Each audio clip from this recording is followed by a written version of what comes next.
Qızlar, salam, axşamınız xeyir. Necəsiniz? İnşallah ki, yaxşısınız. Deməli, qızlar, dünən badımcan almışdım.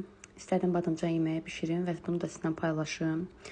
Deməli, qızlar, bütün pərəvəzləri tərtəmiz yudum, təmizlədim. Qabıqları lazım olanları soydum.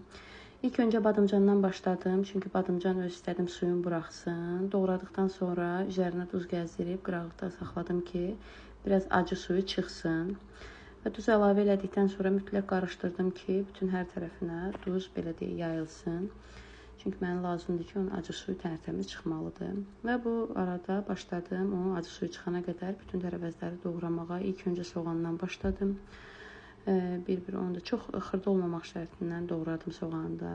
Həmçinin mən ümumiyyətlə bu yeməkdə tərəvəzləri çox xırda-xırda doğramıram. Çünki niyə? Mənə onun belə iri olanda xoş gəlir.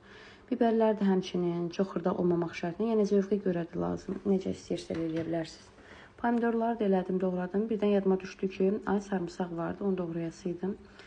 Belə sarımsağı da doğradım. Bu yadımdan çıxsaydı vurmayacaqdım çox ki, yadımdan çıxacaqdı. Pomidorlar da həmçinin xırda-xırda doğradıqdan sonra və qızlar keçdim. Deməli, əsas məsələyə nəyə? Bu ərzaqları bir yerə toplayıb bişirməyə. İlk öncə soğandan başladım. Soğanı mən duru yağda bişirirəm. Yəni bunu qarğıdalı yağ ola bilər, çemiçka yağ ola bilər.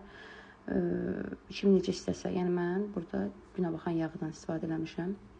Belə onu soğançanı qovurdum. Sarımsağı da atmışam. Sarımsaqla pomidoru əlavə eləyəndə çəkməmişəm. Amma biberlə qovurdum. Soğanın üzərinə sarımsaq, sonra da biber əlavə elədim və qovurmuşam. Daha doğrusu çəkmək istəmişəm. Sən demə çəkilməyib video. Daha sonra badımcanı əlavə elədim burada, qatışdırdım. İlk öncə biraz çətin olur qarışdırmaq. Çünki niyə? Bütün tərəvəzlər ağır, yəni badımcan da ağırlıq verdiyinə görə biraz asta-asta qarışdırdım. Və qapağını örtdüm, qoydum bişməyə. Asta-asta bişməyə qoydum və yağa düşdü. Burada da görünür, görürsünüz, yağa düşür, pomidor filan. Hər şey sokun buraxır. Çalışın ki, sulu qalmasın. Belə yağa düşdüyündə qəşəng olsun. Çünki sulu qalanda o ləzzətli olmur. Və bu da son halı bişdi artıq. Biraz qoydum, biraz azca soyudu. Daha sonra bankalara yığdım. Geri gəlmişkən əlavə elədim 1 qaşıq duz və xörək qaşığı və 1 qaşıq pesok. O da zövqə görə də acı istiyordu. Acı biber əlavə eləmədim, çünki mən acı sevmirəm. Bu qədər qızlar, 7 banka çıxdı deyəsən. Əgər sizə də maraqlıdırsa, bəyənərsiniz və lazım olsa resepti də bölüşərəm sizlərlə. Çox sağ olun dinlədiyiniz üçün.